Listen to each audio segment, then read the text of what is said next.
Yeah, so you saw your boy at the Barstool mini golf tournament last week? I did, man. I did. Yeah. How did How are that you at go? mini golf? I'm probably the best. All right, here you I go. mean, I'm just saying. They got a little indoor mini golf course out here in Your boy Nashville. was balling. Now the course fairly simple. You saw everybody They was were hitting, like, very simple. at least minus 30 throughout the whole Simple, bro. through all 4 rounds. But your boy won a pretty massive side bet. What round did you come in? Well, I mean, what place did you? I think I tied for 12th. Something low. Yeah. I mean, I play with the boys. Like did I exceed your guys' expectations? I expected you to do right around what you did. Okay. Y'all been to that new one? The year before in Arizona, remember, I was like, it was bad. Terrible. Yeah. Like what, plus 16? You had a lot going on. Plus 8? Yeah. He was trying to get a passport from the ambassador. Oh, that's right. Yeah, that's right. Trying to go to Mexico. And not to mention Dave talking to me like I'm a little kid, bro. That was Come on, Willie. Yeah. Hey, don't talk during your swing. Come on, Willie. You can do this. You can do this. You was that terrible? Bro, I was bad. I think I was like plus 8 throughout that Damn. tournament. Like I was like, I think last. And so knowing that I made the cut to go to the final 2 rounds was your boy was hyped. But I had a side bet going on with the Foreplay guys. There was a little dust up back in August, something like that last year, where we kind of went back and forth with Riggs, who's the head guy for the Foreplay pod, because of something that I think Frankie was talking about on a podcast. I think it was not the Rundown, Barstool Radio. Yeah, Barstool Radio. Of the merch, right? And I had one of my, pantry talks. And so that was we were kind of arguing about, I mean, it was stupid, but Foreplay promoting merch, them promoting our Bussin Golf merch. There was a dust. They didn't like it. Yeah, there was a dust up. And so playing with them, I go up, I was like, hey boys, I would hate for us to all go to the ground today and, be disrespectful to the tournament. We kind of chuckled about it, but I was like, hey, I got a bet. If all 3 of you, because they're all golf guys, if all 3 of you beat me, I will monkey dance. I am at your mercy for any content you want to make for me to promo your guys' golf merch, since that's what everything was over. And I was like, but if I beat any one of you 3, then it's vice versa. It's flipped. I get to do the same with y'all. And Riggs, he was confident. I was kind of nervous how confident he was. Yeah. I was like, fuck, I felt like it was Trent, but I didn't know. And Riggs and Frankie crushed it. They were in the top 5. They were battling up. There was the final group. It was down to the last 2 holes. But Frankie and Riggs were in that group. And it was me and Trent in the last place group into the final round. Yep. And I was up 6 strokes on Trent. And that's all who I had to beat. But I bogeyed the very first hole. Yeah. And they kind of, I was legitimately nervous, in my head, fuck, I can't lose this lead. I can't lose this lead. I can't lose this lead. Yeah. And sure enough, the first 3 holes, I bogeyed all 3 of them. He gets 3 strokes on me right out of the gate. Damn. And I'm thinking, I'm in my fucking head right now. They're like, oh, they hear his footsteps. They hear his footsteps. And there's this dude wipes hole in the 4th hole. So where you hit it up, when you hit it up the ramp, it goes into this toilet. The dude wipes toilet, no free shout outs to dude wipes. And then usually you get a hole in one. It'll drop down and be right around the hole.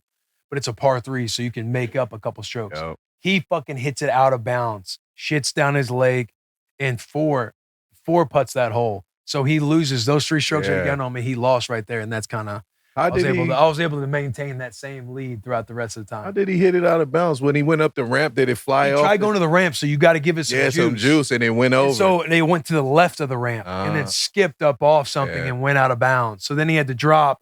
He hit it close to the hole, missed the hole, and then he had to hit an extra putt. But fortunately, I maintained the lead. But your boy, I was hanging on because I was like, man, this will be huge for the. We got to get this. They didn't have a lot of clips of you shooting. So I gotta watch the whole thing. I only saw. You ain't gotta waste your time watching the whole thing. Just know that your boy put on for the squad. I beat who I needed to beat. You set up a match. Set up a match with Garrett because Riggs was sitting next to me and he was like, "Hey, your boy Garrett, how is he at golf?" I was like, "He's pretty good at golf." That's why I texted you, "What's your hand?" He's like, "What's his handicap?" I was like, "I don't fucking know." I was like, "Let me text him though," because Garrett had sent out a tweet. Foreplay is doing this segment to where they take people who are haters who have been tripping Riggs forever, on the internet, who are golfers of them. and they try to pay for everything and fly him out or whatever. I don't want to put words like they put him up in a 5-star hotel, just start saying first class black car service. But they take care of him coming out to play one-on-one against Riggs, like it's Riggs versus a hater. Yeah. And he says it's actually way harder than they thought it'd be because guys are like back out last minute or like say they're a hater. They, then they don't want to show face. But they had a really good one to where it ended up being a big benefit. And, then obviously they make amends and the cat's like, all right, yeah, you're not that bad. And it was a good golf match. But anyway, Garrett comments to him and says, hey, I'm a low-key hater. And writes a tweet to Riggs. And Riggs sees it. And he's sitting next to me in the gambling cave. And he's like, hey, your boy Garrett, what's he like? Like, he's good at golf. The cat that I was telling you when we were doing our thing back and forth, I was like, listen, I can't play you in golf and settle it like on the golf course, but one of our producers could. Definitely could. I was like, this is the cat I was talking about. And he's like, all right, let's set that up. So I think it's right now it's tentatively in early September when they're out here for the Barstool Invitational. Classic. The Classic. We're going to get Garrett versus Riggs. How many holes? 18. What is it, 18? It'll be an 18? They do 18. Because Garrett, your handicap's like what, 5'6"? Yeah. Because Riggs was like, oh, that's perfect. I'm around the exact same. No, he's not. You don't think so? I've watched the one with the haters when it came out, and the guy's whole... The hater was up on him, he said. He said he was... won. The hater won. Did he? Yeah. The whole, thing is people just shit on Riggs. Like, he's not wrong. People shit on him. They talk about I don't consume their content enough, but the merch thing was enough for me to be like, I'll play you. Yeah. And so, it's not enough to where you're in the comments like everybody else. I think I've commented 3 times. Yeah. But this guy that they have an episode out with has commented 80 times, DM'd him a ton. And so Riggs was like, all right, let's just do this. But the guy ended up beating Riggs, and they're both I can imagine nerves are flying. I was nervous when I hit at the Spit and Chicklets thing. But it's got to be tough to get shit on and then have to try and back it up and then it not go your way. Yeah. He said the cat was pretty good, and it ended up being a kind of an emotional deal at the end. Yeah, the guy there was a benefit from something so I cool. think Riggs originally was like, all right, yeah, I'll do this one because the guy was like, winner donates $1,000 to a charity of choice. Right. And then the guy ended up having his own charity because they had lost their child. And so it went to something that they were doing for that. And it kind of caught Riggs off guard. And at the end, and so, they're closing it out. And the guy's like, I'm going to donate this, regardless, thanks for doing this. Cause I know people will see this. And so there was a good benefit from it.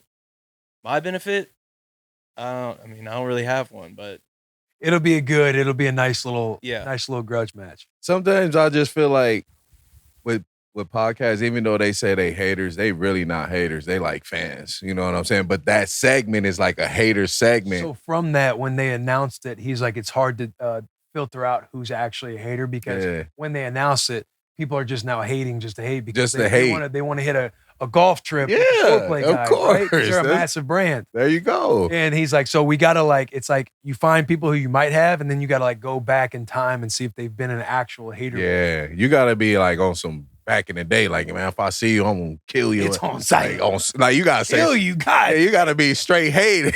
Get this motherfucker. He's going to be good. That's why my original thing was over the merch thing. Right. And so that's where the whole thing started. It'll be perfect. We had a good time. It was a good time hanging out. Where they going to play at? I don't know. Where they do the Classic Barstool is Classic. Here, and it's at Hermitage. Oh, Hermitage? Yeah. I was out with This is our home course. Fuck, Riggs. Well, see, Garrett's got to show up, man. Like he said, we can't let him get in his head. We need one good hole to where we can all talk shit for Garrett, and then it's that's what'll be the funnest part is having both squads. Yeah, chirping each other, having fun. That will be fun. Yeah, we could do something on every hole too. The one that they did with this guy, it did get kind of tense because it's just the two of them and the camera guys. So there's not everybody's kind of he doesn't being have quiet. his boys talking. Yeah. So that I feel like it'd be a good time. Both nights we had a little cocktail crew. It was myself, Ryan Whitney, Francis, and Frankie. And dude, hearing some of Frankie's old stories, being in the trenches, because he was Dave's first guy. getting paid like 40, 45 grand when it first started. He was like, you know, hey, Frankie, we're outside the pizza spot, blah, blah, blah, blah, blah. And hearing some of those old school stories from Frankie, just how everything came to be, was insane. Because he's like a fiery dude, very passionate. Like when he makes a shot, he just has like he just loses it. Yeah. He goes like all out, loves it. But listening to his stories, man, he's like, yo, Dave, like, he's like, I'd be sitting on my computer. If Dave didn't feel like I was working, he'd be, hey, what are you looking at? Turn your computer around and show me. And he'd be like, yo, you're just like on edge. Yeah. How he shouted out Nate. He like bought him a sub before he went up for his interview because he was wearing like a nice fit to go up, but then he caught wind that he was chirping everybody that was dressed nice. So he felt dumb going up there, like having a giddy up on. And Nate was like, hey, so what's your pitch going to be? And he kind of said something. He's like, no, Dave doesn't give a fuck about any of that stuff. He's like, you need to have X, Y, and Z. And he said it like helped him get an interview. And then how Dave found Austin. Austin was kind of like through Frankie because Austin, he would send the pizza videos because he knew that was Dave's baby. Yeah. And he would like outsource them to Austin to work for free, basically. And like, hey, if you do this right, I can somehow get you in. Yeah. That way, when Frankie left to go do Foreplay Pod and make other content, do things that he thought he could bring more value to, he's like, he just had this plug and play guy with Austin. Yeah. Because he's like, well, he can't edit my pizza videos. He's like, oh, he's been doing it for X amount of months.